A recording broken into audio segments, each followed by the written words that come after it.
আসসালামু আলাইকুম, সবাই কেমন আছেন? আশা করি সবাই ভালো আছেন। তো আজকের টিউটোরিয়ালে আমি দেখাবো খুব সহজে কিভাবে আপনি ওয়ার্প ইফেক্ট দিবেন, অর্থাৎ যে কোনো একটা টাইপ টুলসে টাইপ নিয়ে আপনি কিভাবে সেটিকে ওয়ার্প করবেন ইফেক্ট আকারে, সেটা আমি দেখাবো। তো চলুন টাইপ করি।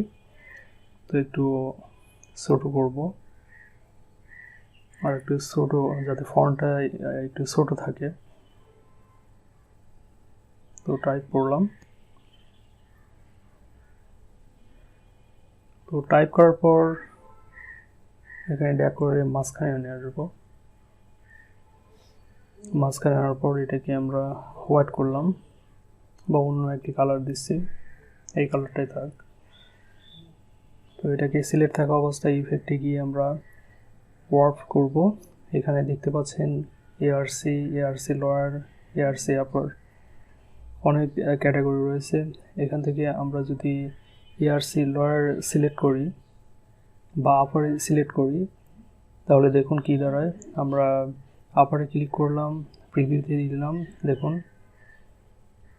আমরা যদি এটা একটু ব্রেনটাকে একটু আলাদাভাবে যদি আমরা একটু মাইনাস করি, দেখুন কি হয় হরিজেন্টালে। আপনারা সহজেই বুঝতে পারবেন যে আসলে আমি কি করতেছি। দেখুন,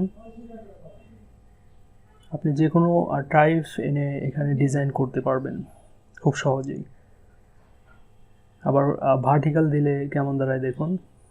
আমি যদি মাইনাসে গিয়ে করি, দেখুন হরিজেন্টালে যদি আমি করি,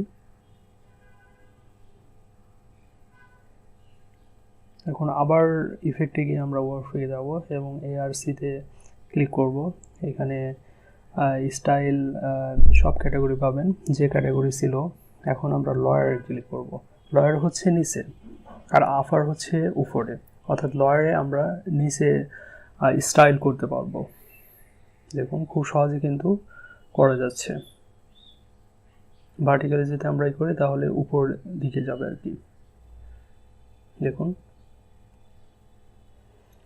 আপনারা এগুলো দেখবেন, বাসায় প্র্যাকটিস করবেন।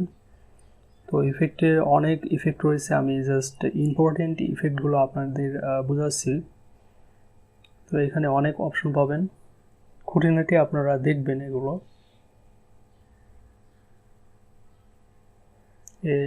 ইফেক্টটা কী হয় সেটি এখন খুব সহজে কিন্তু বোঝা গেল যে আসলে ইফেক্টটা কী ধরনের হবে, কী ধরনের হচ্ছে। প্রিভিউ মোডে আপনি সবসময় ইউজ করবেন। প্রিভিউ দিয়ে দিলে আপনি দেখতে পারবেন যে আমি কি করব। এখন আবার যাব আপারে গিয়ে এটা অ্যাপ্লাই নাইতে গিয়ে আমি যদি মাইনাস করে, দেখুন খুব সহজে কিন্তু ইজিতে আমরা ওয়ার্প করতে পারছি। দেখুন এটা ওকে করে দেব। Thank you. নেক্সট টিউটোরিয়াল দেখার আমন্ত্রণ জানিয়ে শেষ করছি। আসসালামু আলাইকুম।